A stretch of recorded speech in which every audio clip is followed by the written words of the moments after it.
Hello students, again for our channel SRVS online learning app. Now we are starting our new chapter, our changing earth, chapter number 3 from your book Geography. That time in our chapter we can discuss in our online classes that what is the type of the our changing earth. In very recent time, in very recent years, the earth is not seen like that are seen at that time. So there are so many changes are happening on the earth by the external forces or internal forces on the earth. So what type of forces it is and how can it work? So we can take an example. Suppose this is our earth. Suppose this is our earth, and at that time in 1922 person name is Wagner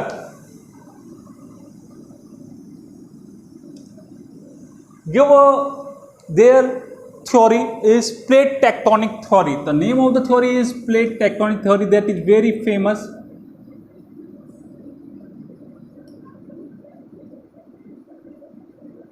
Plate tectonic theory. The theory means there is some plate, there is some small and big plate, like it is 26 plates in our earth, and in that 20 plates are small and 6 are some big plates. So at the very starting time it's happened that suppose this is the part of only the land and this is the part of the water. तो land जो type को था उसका हमने नाम रखा था Eurasia,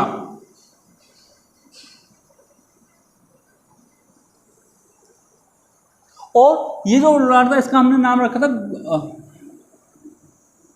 Eurasia से भी पहले अगर हम जाएं तो यूरेशिया से भी पहले जाएं तो ये एक और नाम था Pangaea and Panthalassa, Pangaea and Panthalassa and Panthalassa. और उसके बाद पेंजिया और दो पार्ट्स में डिवाइड हो गया।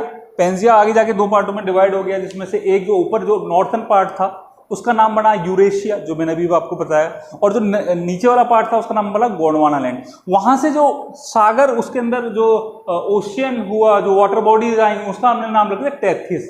और टेथिस सागर कहीं ना कहीं जाके अब जो आज जो एग्जिस्टिंग हिमालय है, हिमालय पर्वत है जो, वहीं पे आज के टाइम पे जो है वहां पे कभी हुआ करता था Tethys sea.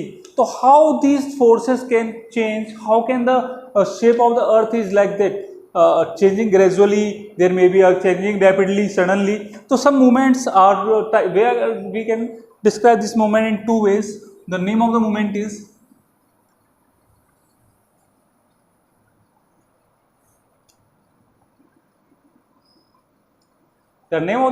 is exogenic force and endogenic force. Exogenic force and endogenic force. First of all, movements of the earth, you can written down the movement of the earth.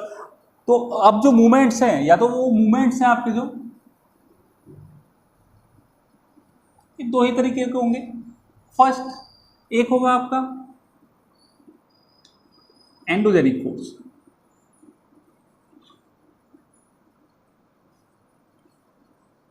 एक आपका हो सकता है एक्सोजेनिक फोर्स।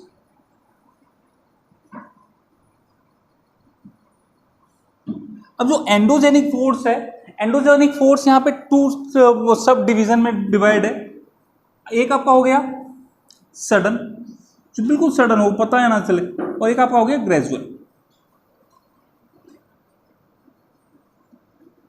तो sudden movements हैं यहाँ पे endogenic force. सबसे पहले समझ लेते हैं what is the endogenic force. तो endogenic force is the force that occurs inside the earth. जो अर्थ के अंदर जो भी प्रोसेसेस हो रहे हैं, अच्छा अर्थ के अंदर प्रोसेस क्यों हो रहे हैं कि हम सबको पता है कि यहाँ पे क्या है, मोल्टन मैग्मा है अंदर, because of the high temperature there is the waves of magma and the plates are moving inside the earth. So it is moving at like that few millimeter in a many millions year.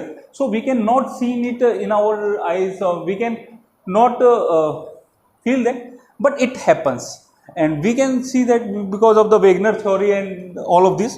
तो sudden movements हमारे पास क्या हो सकते हैं? Earthquake हो सकता है,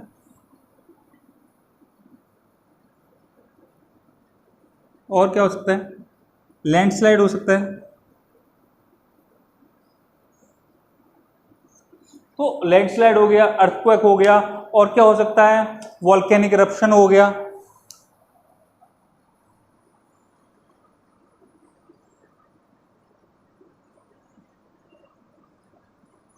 अच्छा, ग्रेजुअल मूवमेंट में क्या हो सकता है? धीरे धीरे अपना हो रहा हो, तो उसमें आप कह सकते हो फॉर्मेशन ऑफ अ माउंटेन। यहाँ पे कोई फॉर्मेशन ऑफ माउंटेन, यहाँ पे जैसे अभी हमने बताया कि बहुत सारे जो पहले कहीं पे आज के टाइम पे कहीं पे एक माउंटेन है, in previous time there is a maybe a sea, there is a maybe land, plains, plateaus. So this is the formation of mountain, formation of plateaus, anything that is formation of mountains. This is a gradual. और exogenic force में, exogenic force क्या है? पहले exogenic force को हम समझ लेते हैं कि exogenic force are the those type of forces that are happen on the surface of the earth. तो एक्सोजेनिक फोर्स में सबसे पहले हम लोग समझ लेते हैं कि जो फोर्स तो ऊपर हो रहा है, डिपोजिशन हो गया, डिफोरेस्टेशन हो गया, तो दिस टाइप ऑफ कोलिडेशन हो गया, तो ये सारी चीजें किससे? बाय द फोर्स ऑफ सबसे पहले हम लोग समझ लेते हैं, सबसे पहले एफोरेस्टेशन, डिफोरेस्टेशन, और ये सारी चीजें क्यों हो रही हैं? बिकॉज ऑफ द रेन या बिकॉज ऑफ द रिवर्स। और क्यों हो रही है? बिकॉज ऑफ द विंड हो रही है, चल रही है, तो वहां पे जो हवा की वजह से क्या हो सकता है? तेज हवा में क्या होता है? जो उपजाऊ मिट्टी होती है वो एक जगह से दूसरी जगह डिपोजिशन या इरोडेशन होता है। नेक्स्ट, विंड हो गया, ग्लेशियर हो गया, ग्लेशियर्स हो गया, एंड सो ऑन। वेव्स हो गया,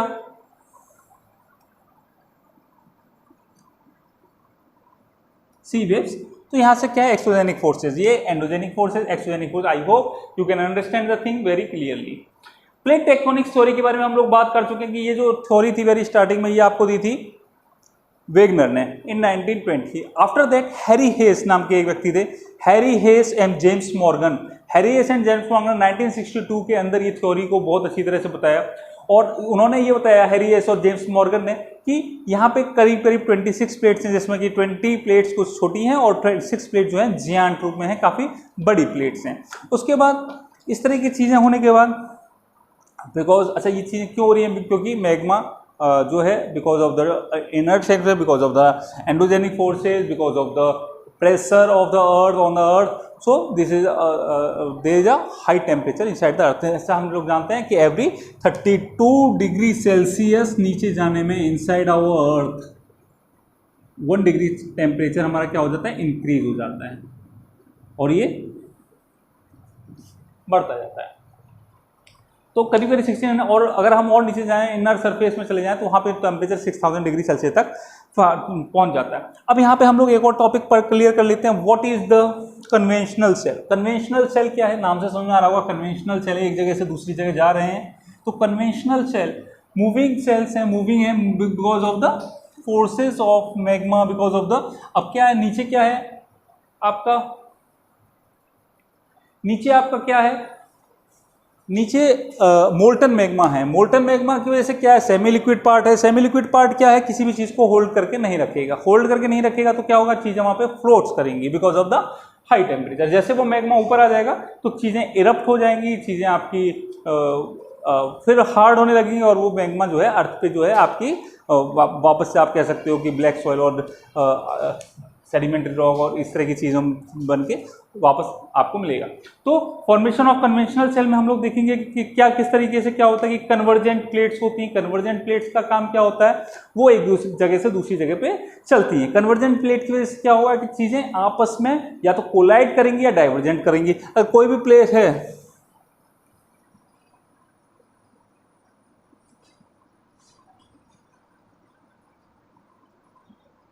कन्वेंशन प्लेट को समझ लेते हैं, या तो चीजें क्या होंगी? आपस में कोलाइड करेंगी, टकराएंगी या मर्ज करेंगी, मिल जाएंगी। कोलाइड करेंगी तो एक दूसरे से, जैसे अच्छा कोलाइड करेंगी, इसके अंदर भी चीजें या तो आपकी ओशियन प्लेट से आपकी कोई महाद्वीपीय प्लेट टकराएगी। ओशियन प्लेट है, यहाँ पे मान लीजिए ये ओशियन प्लेट है और यहाँ पे आपकी कोई लिथोस्फीयर प्लेट है।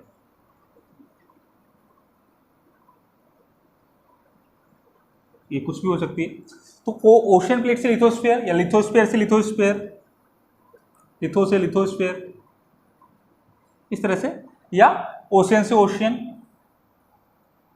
इस तरह से कोई भी आपका कोलाइड होगा या आपका डिस्ट्रक्शन होगा या मर्ज होंगी। तो डिफरेंट डिफरेंट चीज़ों से डिफरेंट चीज़ें बनेंगी। आपकी यहीं पे आपके फॉल्ट्स बनेंगे। फॉल्ट्स क्या है? Faults is a type of valleys. Faults की वजह से क्या होगा कि जब मोल्टन मैग्मा आपके अंदर से because of the convergent plates, जब वो प्लेट्स आपस में टकराएंगी या प्लेट आपस में हटेंगी तो वहाँ पे एक रूट बन गया, जिसकी वजह से क्या हुआ कि लावा जो है आपका, मैग्मा जो है वहाँ से बाहर आ गया। जब मैग्मा बाहर आया तो अब वो ऊपर जैसे जैसे जा रहा है तो ऊपर ऊपर से क्या होता जा रहा है, थोड़ा सा रिगिड होता जा रहा है, थोड़ा सा जमता जा रहा है और वो धीरे धीरे आगे यहाँ पर फॉल्ट्स में जम गया या क्रैक्स आपका बन गया या आपका फ्रैक्चर बन गया, क्रैक हो गया या फ्रैक्चर हो गया, और उसी को आप कह सकते हो कि फॉल्ट हो गया। फॉल्ट की वजह से क्या होगा? फॉल्ट होने की वजह से ये आपकी वैलीज में कन्वर्ट हो जाएगा। तो अगर ये इस तरीके से दो वैलीज हैं, अगर ये इस तरीके से कन्वर्ट होता है तो इस जैसे जो आपस में हटा तो एक पार्ट इस साइड हटना शुरू हुआ, एक पार्ट इस साइड, अगर ये शेप इस यू शेप आती है तो आपका इसको कहेंगे रिफ्ट वैली। अगर शेप इस तरीके की आती है तो रिफ्ट वैली आपकी नर्मदा एंड ताप्ती जो है रिफ्ट वैली में बहती हैं। और यहाँ पे जो आपकी वैलीज हैं ये आपकी वी वैलीज हो गई, वी वैलीज।